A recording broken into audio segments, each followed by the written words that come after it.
우리나라 신임 총리 후보자께서 어느 교회에서 했던 강연 내용 때문에 온 나라가 시끌시끌합니다. 이분이 그 교회에서 했던 강연의 제목이 기회의 나라를 만들어 주십시오 하는 그런 강연이었습니다. 제가 강연 동영상을 처음부터 끝까지 다 들어보았습니다. 강연의 주제를 한마디로 말하면 우리나라 근대 역사에 드러난 하나님의 뜻, 이 정도로 요약할 수가 있겠습니다. 이 신임 총리 후보자가 했던 이 강연 중에 일부 내용이 인용되면서 정치적인 논란의 대상이 되고 있습니다. 몇 가지를 인용하면 다음과 같습니다. 하나님이 왜 이 나라를 일본에게 당하게 식민지로 만들었습니까? 거기에 하나님의 뜻이 있는 것이고 2조 500년을 허송세월로 보낸 민족에게 너희들은 시련이 필요하다. 이런 하나님의 뜻이 있었다. 이렇게 이분이 이야기를 하셨어요. 또 남북 분단도 하나님의 뜻이고 우리나라 사람들 체질이 게으르고 또 이 부족해서 온전한 독립을 주셨으면 공산화될 수밖에 없었기 때문에 하나님이 우리나라를 남북 분단되게 하신 것이다. 이렇게 또 얘기하셨고 조선민족의 특징이 게으른 것이다. 이게 우리나라 백성들 DNA에 들어있다. 이런 얘기도 하시고 또 일본이 우리나라를 식민 지배한 것이 우리나라가 발전하는 계기가 되었다. 일본으로 기술을 받아와서 우리가 경제 개발할 수 있었던 것이다. 그래서 일본 식민지로 지낸 것도 하나님의 뜻이다. 이렇게 얘기하신 것을 보았습니다. 뉴스에 보도된 내용이 의도를 가지고 편집된 것이기 때문에 강연 전체의 내용을 왜곡하는 부분이 있는 것이 사실입니다. 그러나 그렇다 하더라도 이분의 말씀하신 이런 부분들은 성경적으로 올바르지 않고 또 불신자들에게 동의받을 수도 없고 이해받을 수도 없는 논리를 사용하셨다 하는 것을 말씀드리지 않을 수가 없습니다. 오늘 본문 말씀에 하나님께서 이런 말씀을 하십니다. 아모스 9장 7절에 이스라엘 자손들아 너희는 내게 구수족족 같지 아니하냐 내가 이스라엘을 애굽 땅에서 블레셋 사람을 갑돌에서 아람 사람을 기르에서 올라오게 하지 아니하였느냐 이렇게 말씀하세요.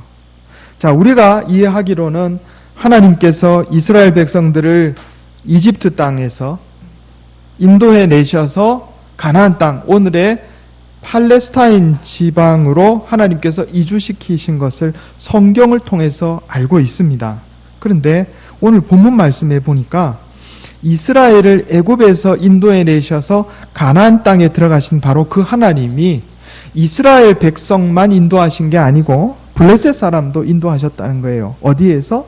갑돌에서. 갑돌은 오늘날 지중해에 있는 크레타 섬입니다. 또 아람 사람, 이스라엘 북쪽에 있는 시리아 나라를 의미하죠. 아람 사람을 기르에서 올라오게 하셨다. 이렇게 아모스 선지자가 하나님의 말씀을 선포하고 있습니다. 무슨 얘기예요? 하나님께서 인류의 역사를 주관하신다 하는 겁니다.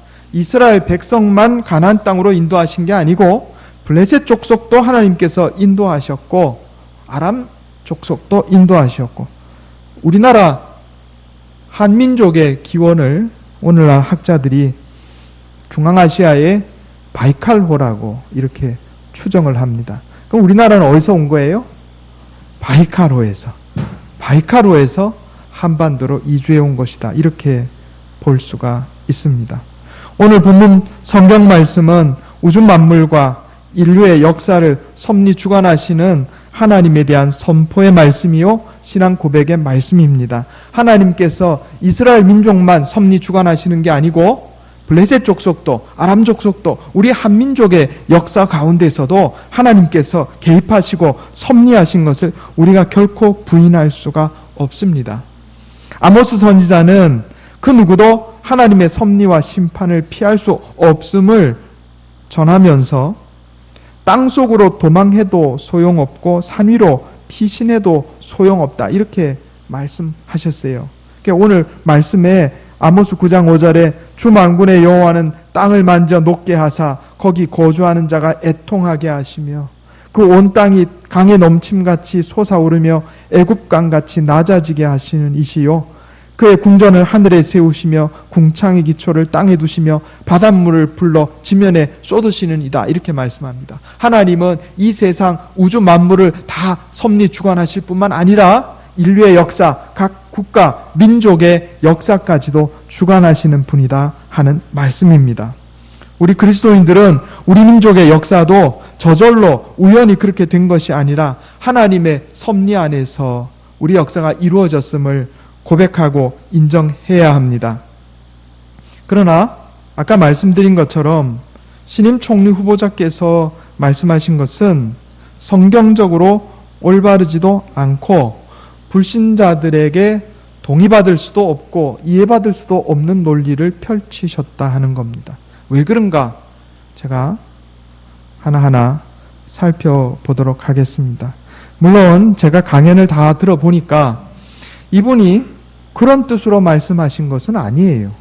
그런데 전체적으로 봐서는 하나님께서 우리 민족에게 은혜를 베풀어 주셔서 이렇게 잘 살게 되었다, 이런 말씀 하시려고 한 것인 줄 제가 이해합니다. 그러나 일제시대 식민지 살이한 것도 하나님의 뜻이고 6.25 전쟁 나서 많은 사람이 죽은 것도 하나님의 뜻이고, 이렇게 하면 문제가 생겨요. 논리가 잘못되었다 하는 겁니다. 오늘 말씀 제목을 한국 근대사와 기독교다, 이렇게 제목을 잡았습니다. 며칠 지나면 우리나라 6.25 기념일이 옵니다. 한국 근대사에 우리 기독교가 어떤 영향을 미쳤고 이 가운데 하나님께서 어떻게 섭리하셨는지 한번 살펴보도록 하겠습니다. 먼저 기독교의 전례부터 말씀드리도록 하겠습니다.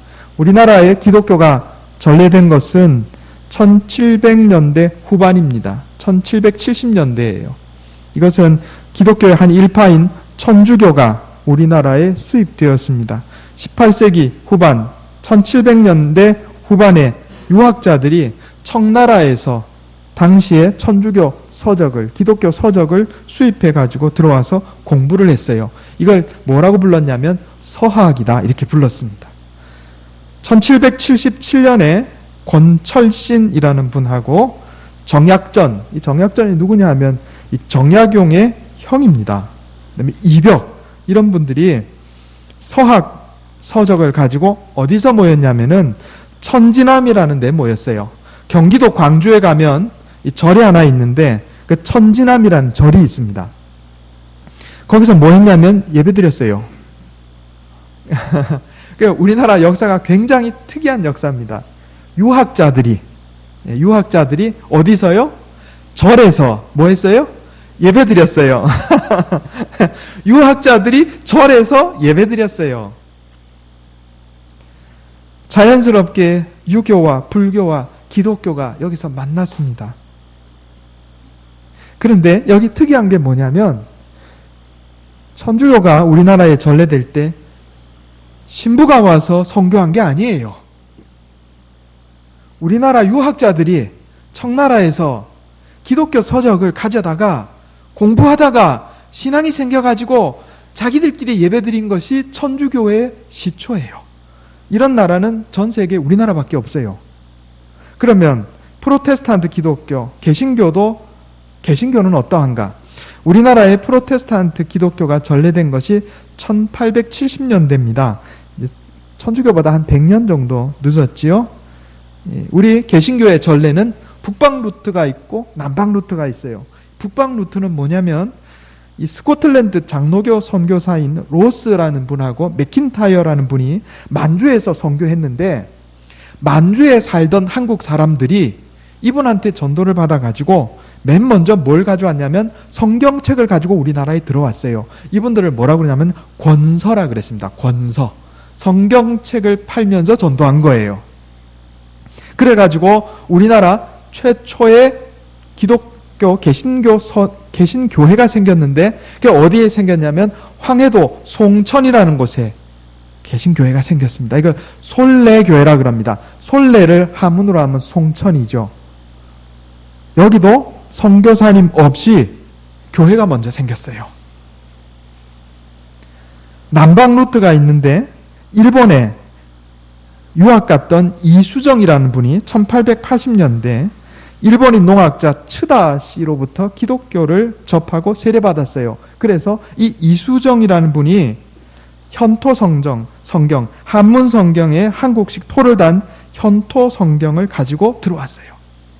그래서 한국의 개신교회도 선교사가 먼저 선교한 것이 아니고 한국 사람들이 만주에 가서 일본에 가서 성경책 가지고 들어와 가지고 우리나라 안에 교회를 세웠어요.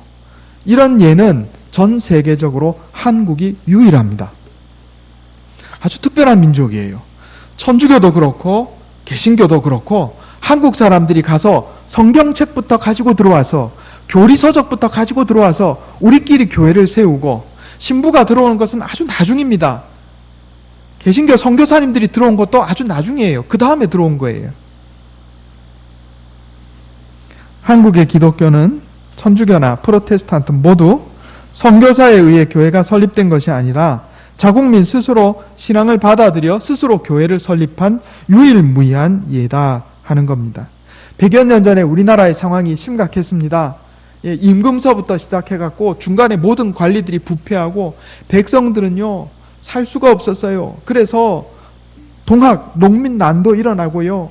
사람들이 자기 땅에 살 수가 없어서 도적대로 변모하고 아주 극심하게 어려운 시기였어요. 그런 시기에 백성들은 만주에서 들어온, 일본을 통해서 들어온 성경책을 보고 교리책을 보고 여기에서 빛을 발견한 거예요. 여기서 희망을 발견한 겁니다. 그래서 선교사도 없이 우리 민족끼리 먼저 교회를 세우고 예배를 드렸어요. 100년 전의 한국의 상황이라는 것이 아주 비참했습니다. 선교사님들이 쓴 기록들을 보면요, 비참하기 이루 말할 데가 없어요. 관리들은 부패하고요, 임금부터 시작해갖고 줄줄이 부패했어요. 서울 시내를 가보면 그렇게 더러울 수가 없었답니다. 온통 사람들은요 꾀죄죄해가지고 양반들은 그래도 씻어가지고 얼굴이 하얀데 일반 사람들은 제대로 씻지도 않고 얼굴이 새까마니까 처음에 선교사들이 와가지고 한국을 어떻게 봤냐면 지배계층은 백인이고 피지배계층은 흑인이다 그랬어요. 다 똑같은데, 피부 똑같은데 안 씻어가지고 햇볕에 새까맣게 탔으니까 흑인처럼 보인 거예요. 양반들은 일하는 걸 무슨 죄로 여겨가지고 앉아가지고 집에 돈이 없어도 굶어 죽을 판이 돼도 집에서 책만 읽고 있고 일을 안 하니까 얼굴이 허했단 말이에요. 백면서생이라 그랬어요. 백면서생. 그렇게 나라가 한심했어요. 명성황후 이래가지고 무슨 연극하잖아요. 뭐 뮤지컬하고 그러잖아요.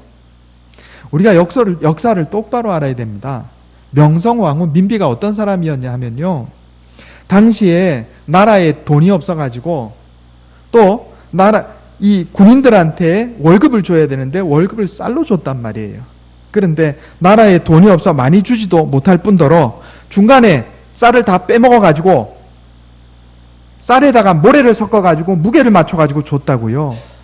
이래가지고 난이 일어나는 상황이었어요.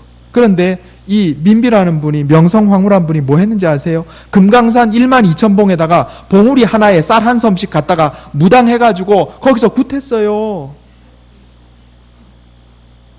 이거 우리가 모르죠? 역사에 다 나오는 일이에요. 명성황후가 총명하고 훌륭한 사람 아니에요. 그만큼 한심했어요. 이 나라가 거의 망할 지경이 되었었다고요. 그런데 바로 이런 상황에 기독교가 들어온 겁니다. 백성들은 여기서 희망을 발견했어요. 미국 북장로회의 의료 선교사 알렌이라는 분이 의사의 신분으로 입국했는데 1884년 11월에 갑신정변이 일어났을 때 이 조정의 실력자인 민영익을 서양 의술로 고쳐줬어요. 이때부터 선교의 문이 열리기 시작해서 이 알렌에 의해서 한국의 최초의 근대식 병원이 세워졌는데 이 병원의 이름이 뭐냐면 광해원입니다. 여러분 그 텔레비전 드라마에 얼마 전에 그런 드라마가 나왔었어요. 예. 이 광해원이 제중원이 됩니다. 제중원.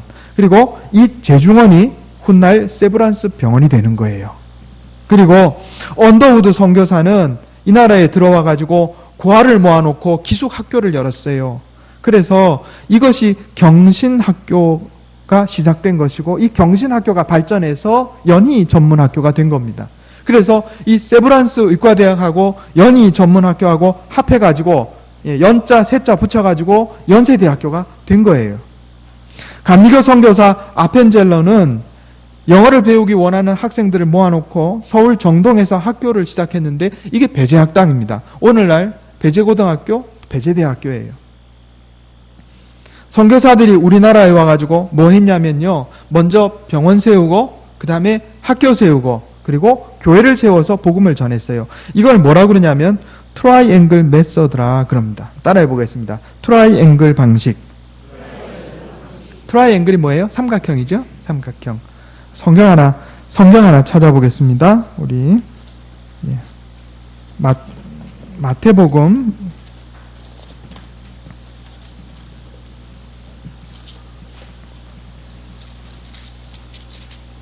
4장 마태복음 4장 23절 신약성경 4페이지입니다. 마태복음 4장 23절 같이 읽겠습니다. 시작. 예수께서 온 갈릴리에 두루 다니사 그들의 회당에서 가르치시며 천국 복음을 전파하시며 백성 중에 모든 병과 모든 약한 것을 고치시니 아멘. 예수님께서 이 땅에 오셔서 십자가에 달려 죽으시는 구원사역 하시기 전에 공생에 사시면서 하신 일이 세 가지로 여기 묘사되고 있습니다. 첫째는 뭐냐면 가르치신 겁니다. 두 번째는 천국 복음을 전파하신 겁니다. 세 번째는 모든 병과 모든 약한 것을 고치신 겁니다. 선교사들이 바로 이 예수님이 하신 세 가지 일을 그대로 모방해서 우리나라의 선교 사역을 하신 거예요. 가르치기 위해서 뭘 세웠어요? 학교. 복음을 전하기 위해서 뭘 세웠어요? 교회. 병을 고치기 위해서 뭘 세웠어요? 병원. 선교사님들이 바로 이 세 가지 일을 하신 거예요. 오늘날 우리도 마찬가지입니다. 예수님께서 이 세 가지 일을 하셨듯이 교회도 세상을 향해서 이 세 가지 일을 해야 합니다. 복음을 전하는 것뿐만 아니라 다른 사상을 전파해야 됩니다. 그래서 미션 스쿨이 꼭 필요해요. 그리고 병을 고치는 많은 병원들이 기독교 개통 병원입니다. 우리가 그 일을 도와야 돼요. 우리 군함교회하고 여기 화명의 일신 기독병원하고 여러분 자매결연 맺어져 있는 거 아시죠? 그래서 우리 교인들이 거기 가서 우리 교인 증명서 떼서 내면 우리 진료비 10% 할인해 줍니다. 그리고 제가 또 정기적으로 가서 복음을 전해요. 또 우리 교회 전도지 같은 것도 통해서 병원을 통해서 환자들에게 나눠줍니다. 이 협력하는 거예요. 우리나라의 기독교가 이 전래되던 이 시기는 서양 제국주의가 세계 침략을 노골화하던 그런 위기의 때였습니다. 대부분의 피선교 지역이 침략 국가하고 동일한 국적을 지닌 선교사들이 선교한 데 반해서 우리나라의 상황이 대단히 특별합니다. 우리나라는 침략국이 일본이었고 우리나라에 선교한 선교국은 미국, 프랑스, 호주, 캐나다와 같은 서양 국가였어요. 다시 말해서 제국주의 침략 세력하고 기독교 선교 루트가 전혀 달랐습니다. 이것이 우리나라에 하나님께서 허락하신 은혜입니다. 만약에 미국이나 프랑스가 우리나라를 침략해 들어오고 그 침략자들의 앞잡이로 선교사들이 들어왔다면 오늘날 기독교가 이렇게 우리나라에서 부흥할 수가 없었을 겁니다. 그러나 우리나라를 침략한 것은 일본 제국주의였고, 그런 고난당하는 우리나라에 희망을 주고 도움을 줬던 것은 서양의 선교사들이었다 하는 겁니다. 1905년에 을사늑약 이후에 절망한 민족에게 한국교회는 1907년도에 대부흥운동을 일으켰습니다. 그래서 신앙이 내면에 차곡차곡 쌓이기 시작했어요. 그리고 이 내면적으로 쌓여갔던 신앙이 폭발한 것이 언제였냐면 1919년 3.1운동입니다. 3.1운동 민족 독립선언했던 민족 지도사 33명 중에 크리스찬이 16명입니다. 이거 잘 모르시죠? 일반 역사에는 안 나와요. 당시 이 우리나라의 기독교 인구가 1.5%였습니다. 그런데 독립선언 33명 중에 거의 절반에 달하는 천주교인까지 합하면 17명이에요. 16명이 크리스찬이었단 말이에요. 3.1 운동할 때 태극기는 어디서 만들고 3.1 운동하자 하는 연락을 어디서 했겠습니까? 교회에서 했어요. 교회에서. 그런 전국적인 조직망이 교회 말고 어디 있었겠습니까? 모든 관공서는 일본이 다 지배하고 있는데 교회가 3.1 운동을 일으켰다고 해도 과언이 아니에요. 일제는 3.1 운동 이후에 본격적으로 교회를 탄압하기 시작했습니다. 그래서 우리가 잘 알고 있는 것처럼 수원의 제암리교회, 수천리교회, 화수리교회, 평남의 강서 반석교회, 만주의 노르바위 교회, 이런 데서 일본 순경들이요, 우리나라 사람 무지하게 학살했어요. 그리스도인들 잡아가지고 집어넣었어요. 재밌는 이야기가 있어요. 일본 순사가 와가지고 묻는답니다. 너 독립만세 했지? 그러면요, 크리스찬들은요 10계명에 하나님께서 거짓말하지 말라고 하셨기 때문에 거짓말을 못한다 그래서 순순하게 내가 했다 이렇게 대답했다고요. 그래가지고 감옥에 들어간 사람 대부분이 크리스찬들이었어요.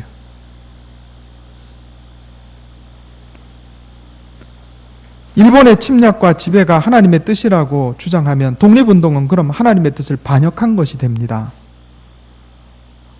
일본 식민 지배는 하나님의 뜻이 아니에요. 자, 이건 말도 안 되는 역사입니다. 성경적인 역사 인식은 이렇게 말하는 겁니다. 제가 성경 한번 찾아보겠습니다. 창세기 50장 20절.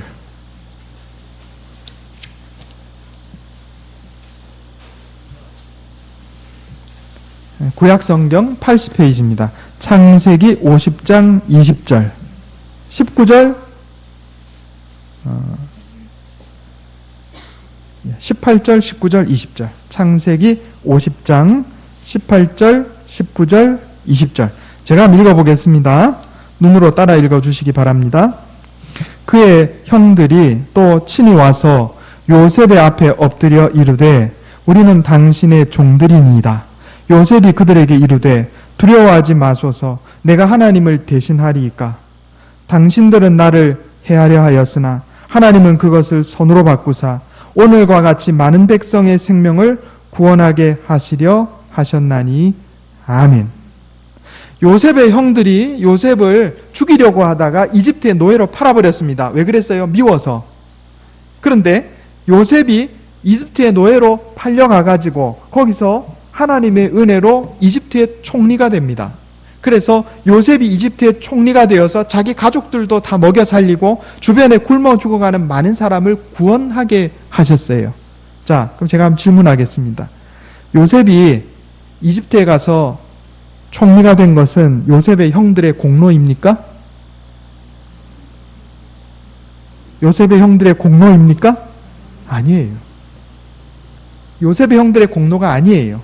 요셉의 형들은 요셉에게 악을 행했어요. 해하려 하였어요. 그런데 그것을 선으로 바꾸신 분은 누구입니까? 하나님이 선으로 바꾸신 거예요. 이것이 성경적으로 정확한 역사 인식입니다. 일본은 우리에게 악을 행하였으나 하나님이 그것을 선으로 바꾸사 우리 민족이 일어나게 하신 거예요. 이 신임 총리 후보 되시는 분이 일본이 우리나라를 침략해서 그거 덕분에 우리나라가 발전했다. 이렇게 말씀하시면 안 되는 거예요. 일본이 우리나라를 침략해 들어와서 철도도 놓고 전기도 놓고 한 것은 사실이에요. 그러나 그것은 수탈하기 위해서 그렇게 한 거예요. 일본은 우리나라에 악을 행한 거예요. 그런데 그것을 선으로 바꾸신 것은 하나님이에요. 만약에 요셉의 형들이 요셉이 총리가 되는데 공헌했고 그래서 많은 사람들을 살리는데 공헌했다는 논리를 편다면, 그러면 다윗이 간음하고 살인해서 밧세바를 아내로 맞아들였는데 그 다음 때 밧세바를 통해서 난 아들 솔로몬이 이스라엘의 임금이 된 거니까 다윗이 간음하고 살인하는 것이 하나님의 뜻입니까? 아니죠. 다윗은 악을 행하였으나 하나님이 그것을 선으로 바꾸신 거죠. 예수님께서 십자가에 달려 죽으셔서 온 세상 인류를 구원하셨습니다. 그런데 예수님을 누가 팔았어요? 가룟 유다가 팔았죠. 그러면 가룟 유다는 인류 구원에 공헌한 공로자입니까? 아니죠. 가룟 유다는 악을 행하였으나 하나님이 그것을 선으로 바꾸사 온 인류를 구원하신 겁니다. 일본이 우리나라를 침략해서 지배한 기간 동안 몇 가지 기술적인 진보가 이루어졌을지 몰라도 그들은 우리에게 악을 행한 것이고 그 악한 상황에서 선한 결과를 만들어내신 분은 하나님이십니다. 이것이 정확한 역사 인식입니다. 이것이 성경적으로 올바른 역사 인식입니다. 비록 이것은 불신자들이 동의할 수는 없을지라도 믿음이 없으니까 이해할 수는 있어요. 아, 그렇게 볼 수 있겠구나. 이해는 된다고요. 그러나 일본 식민 지배가 하나님의 뜻이다 이렇게 얘기하고 끝내버리면 성경적으로 옳지도 않을 뿐더러 불신자들이 동의할 수도 없고 이해할 수도 없는 거예요. 여러분, 우리 그리스도인들이 세상을 향해서 세 가지 전쟁을 수행해야 합니다. 하나는 영적 전쟁이고 또 하나는 사상 전쟁이고 또 하나는 생활 전쟁이에요. 영적 전쟁은 복음을 전하는 겁니다. 사상 전쟁은 그리스도인들이 지혜로워야 돼요. 세상 사람들 앞에서 지혜로워야 된다고요. 그래서 말을 할 때도 조심해야 돼요. 사회적으로 그만큼 공부하고 그만한 위치에 있는 분은 말을 조심해야 돼요. 그런데 성경도 알지 못하고 신학도 알지 못하고 신앙적 논리도 알지 못하니까 그렇게 말 실수가 나오는 거죠. 그리스도인들은 세상을 향해서 생활 전쟁을 해야 합니다. 우리가 도덕적으로 바르고 윤리적으로 살아서 세상 사람들이 우리의 행실을 보고 하나님께 영광 돌리게 해야 하는 거예요. 해방 이후에 1950년에 한국 전쟁이 일어났습니다. 이것도 사실은 우리 민족의 죄악 때문에 일어난 전쟁이다. 이렇게 봐야 합니다. 여러분, 우리나라가 일본에 식민지 살이한 거는요, 우리 민족의 죄 때문입니다. 임금부터 시작해가지고 중간에 모든 관리들, 백성들의 죄악 때문이에요. 우상숭배와 또 부정부패와 도덕적으로 타락한 그런 모든 죄들 때문에 우리에게 그런 일이 일어난 거예요. 우리 죄 때문에 일어난 일을 왜 하나님의 뜻이래요? 제가 수년 전에 일본에 간 적이 있었어요. 일본에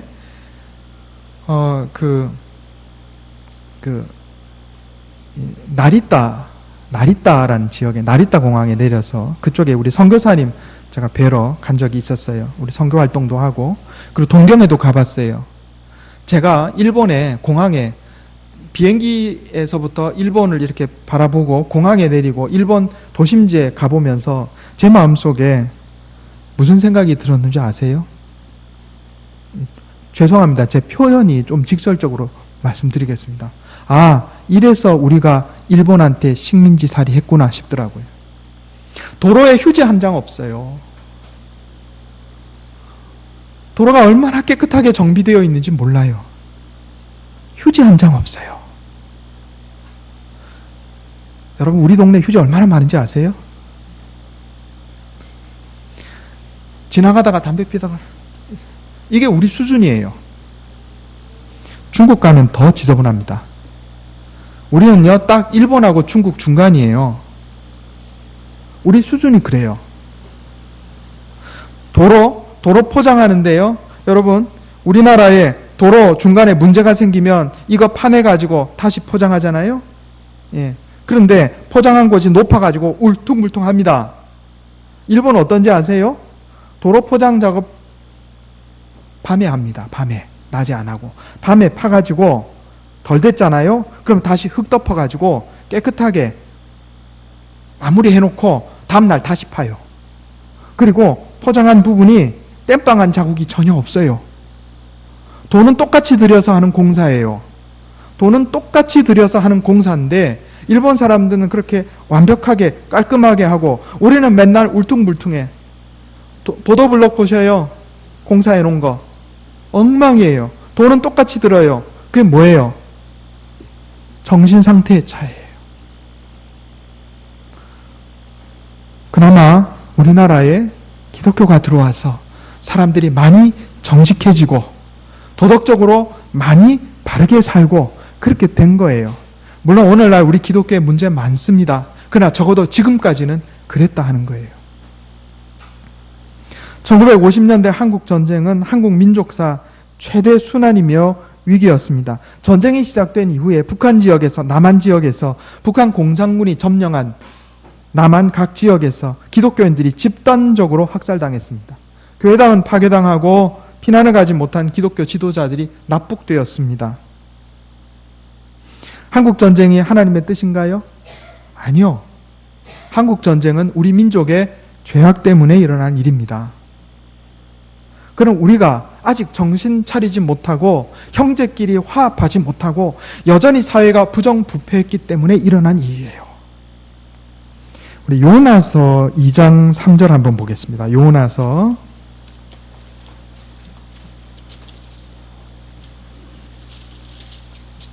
1287페이지입니다.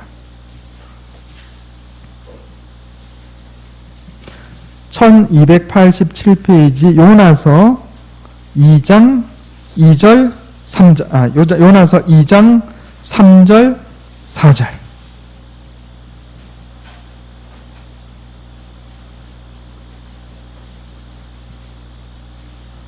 1절부터 읽겠습니다. 1절부터 4절까지 제가 읽겠습니다.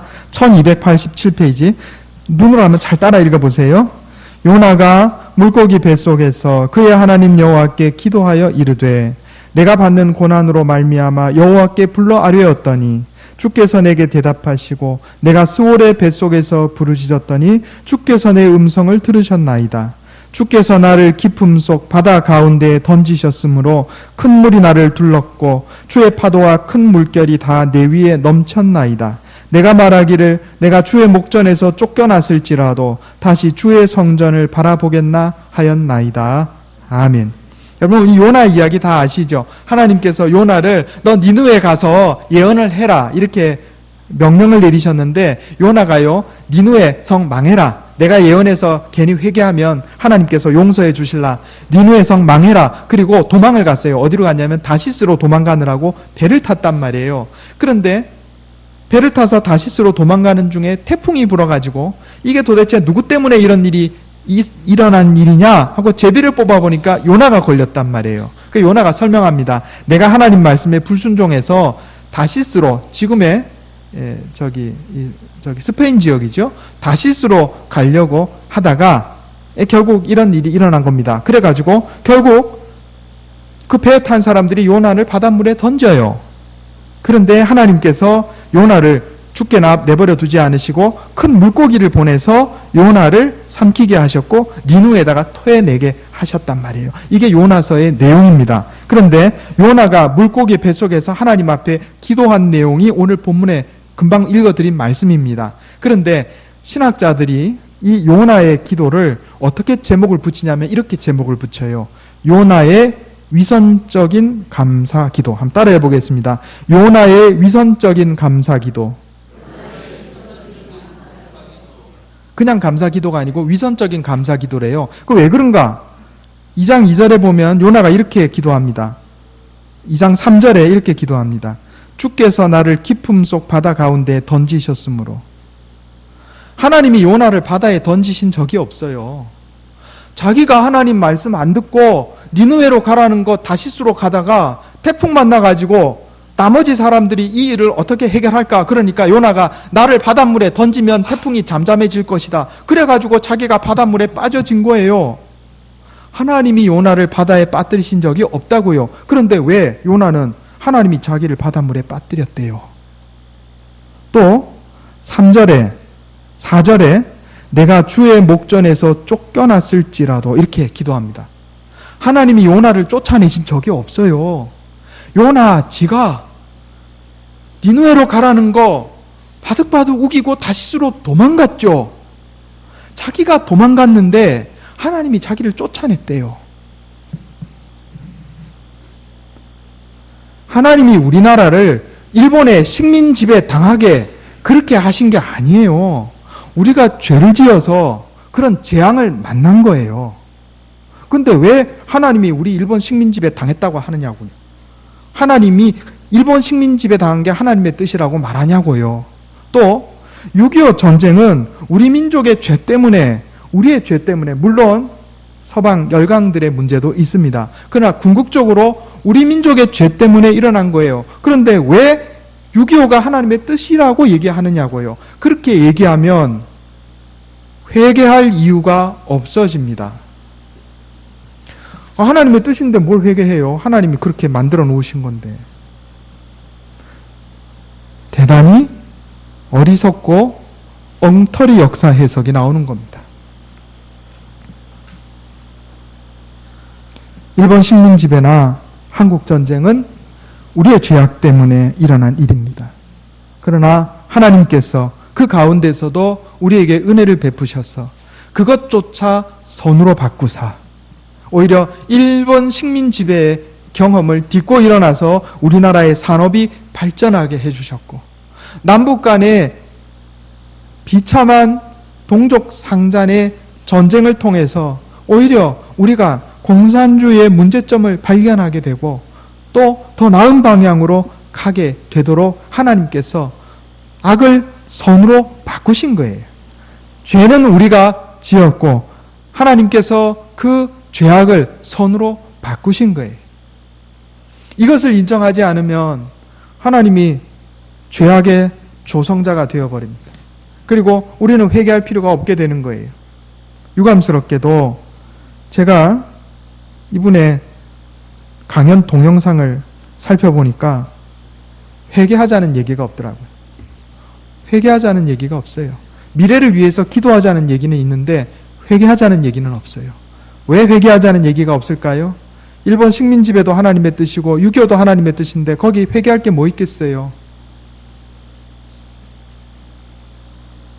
우리는 우리의 죄악을 돌아봐야 합니다. 요나는 자신의 죄와 불순종으로 인해서 발생한 고난을 모조리 하나님 뜻으로 돌리고 하나님 탓으로 돌려버리고 맙니다. 그리고 결국 요나는 회개하지 않고요. 하나님께서 니느웨 성 사람들을 구원하기를 원하시는데도 니느웨 성 사람들이 다 죽기를 기다리면서 하나님한테 투정합니다. 그게 요나의 불신앙이에요.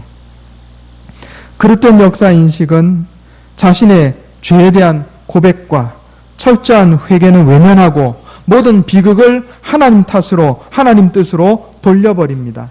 이리저리 교묘하게 포장해도 잘된 것은 내 탓, 못된 것은 하나님 탓, 조상 탓을 해버리는 거예요. 이런 무책임하고 어리석은 게 없어요. 근데 우리나라의 고난, 우리 민족의 순환의 역사를 한마디로 정의하면 우리는 악을 행하였으나 하나님께서 그것을 선으로 바꾸사 지금껏 은혜를 베풀어 주신 겁니다. 따라해 보겠습니다. 우리는 악을 행하였으나 하나님께서 그것을 선으로 바꾸셨습니다.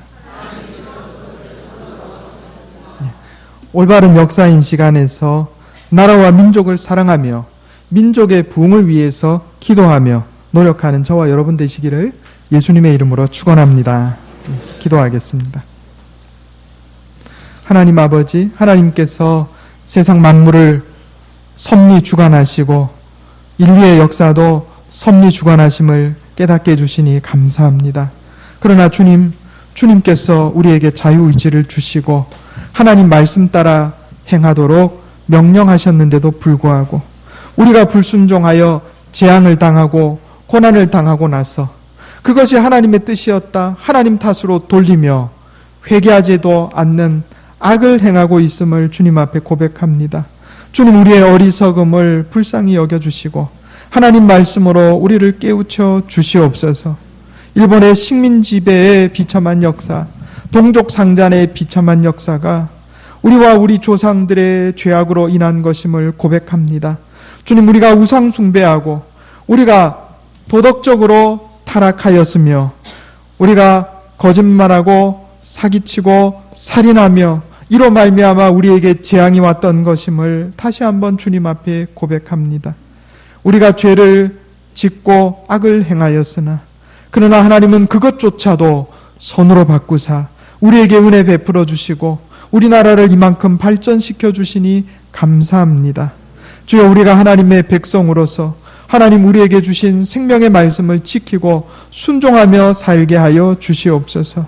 우리의 어리석음과 모든 죄악을 내려놓고 주님 앞에 회개하게 하시고 하나님 내게 주신 생명의 말씀대로 정직하고 바르게 살며 인류에 공헌하는 빛과 소금의 역할을 감당하는 그런 삶을 살게 하여 주시옵소서. 주여, 오늘날 우리 그리스도인들이 하나님의 자녀답게 살지 못하여 세상에 많은 악영향을 미치며 주님의 영광을 가리움을 고백하지 않을 수 없습니다. 주여, 우리를 불쌍히 여겨주시고 나부터 먼저 하나님 말씀대로 순종하며 살며 바르게 살아서 세상에 빛을 비추고 소금의 역할을 감당하게 해주시옵소서. 우리 그리스도인들이 바로 섬으로 말미암아 대한민국이 바로 서게 하시고 우리 군함교회가 바로 섬으로 말미암아 이 지역이 구원받게 해 주시옵소서. 우리 주 예수님의 이름으로 간절히 기도하옵나이다. 아멘.